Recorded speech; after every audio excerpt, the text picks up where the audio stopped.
says, "Follow me." What does he really, really want from you and I? What do we want from him?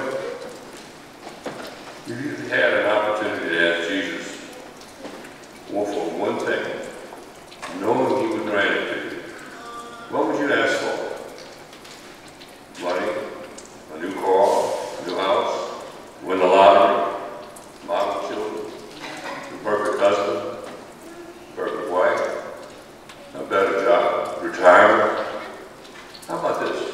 You would like to live for 150 years but still have the mind and body of a 25-year-old. I bet we could come up with pretty wild things on this list.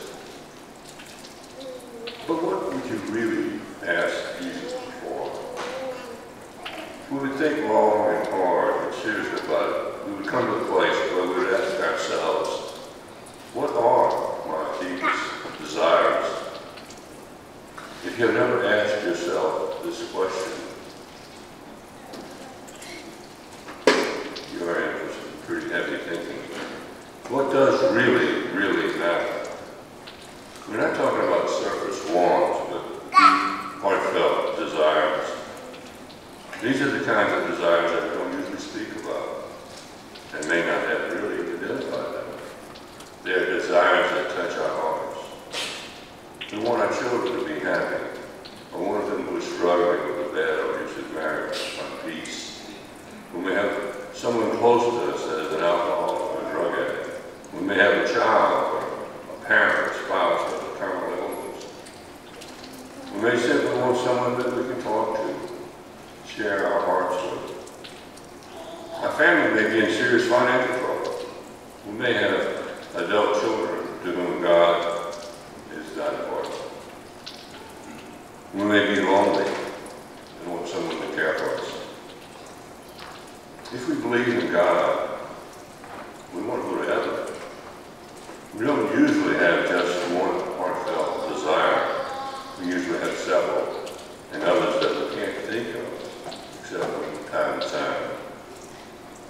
It is obvious that to identify our deepest desires, we must connect our hearts to our heads. A simple way of doing this is to share them with God in our daily prayer. He will teach us what our deepest heartfelt desires are. Try this over the next couple of weeks. Just simply share what's on your heart with God. It really works. There's one heartfelt desire that we as human beings all share. We desire to be loved. God created each of us so that he could love us. And in doing so, he created us with an innate desire to be loved. Even the most unlovable person you know deep down wants to be loved. It is a heartfelt desire for all of us. From St. Augustine, Lord, our heart is restless until it rests in you. We sometimes think, what does Jesus want of me? What are his desires for me? Does he want me to be perfect, holy, more lovable, less crafty, less moving? What are his expectations of me? The truth is that he wants for you your own deepest, heartfelt desires. That's right. Whatever desires you have that really touch your heart are the desires that Jesus wants for you.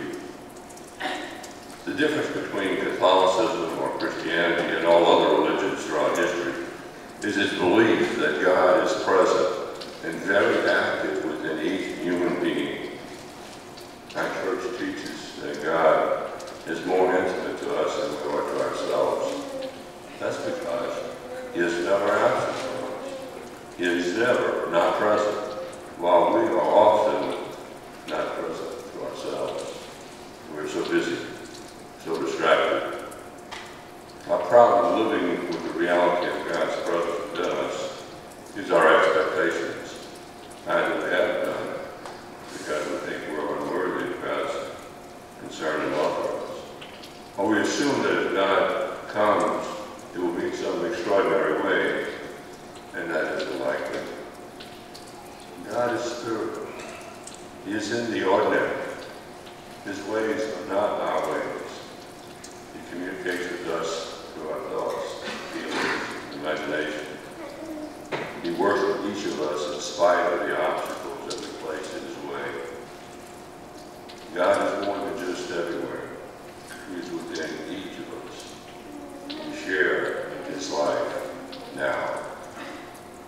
We have to ask, if God's deepest desires for us are the same as our own deepest desires, why then doesn't he correct it? He does it because he has a plan. We're not only created to be loved by God, but to give love. The nature of love is that it cannot be given unless it's received, nor received unless it's given. All love comes from God because he is love.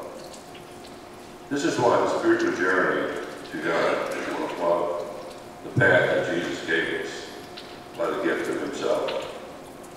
A path out of our closed, inward-looking self to a heart open to the needs of others. Jesus said in John's Gospel, "Love one another as I have loved you."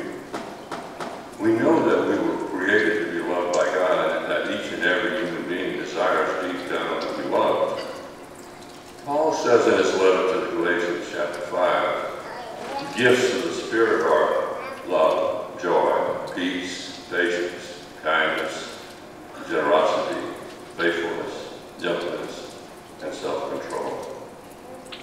How have we responded to these gifts? The context of God's plan for us is his great love for us. It is said that 10% of who we are, who we become, is from life and its difficulties and blessings, while 90% of who we are, who we become, is from how we respond to life as it comes at us. We find ourselves falling short on our responses to any of his gifts.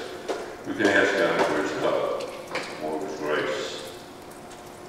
Our life is to be a response to God's love for us. He has a plan, and his plan is what's best for us. And it's not rocket science. It's love. Jesus in our gospel says, "Follow me." We give his love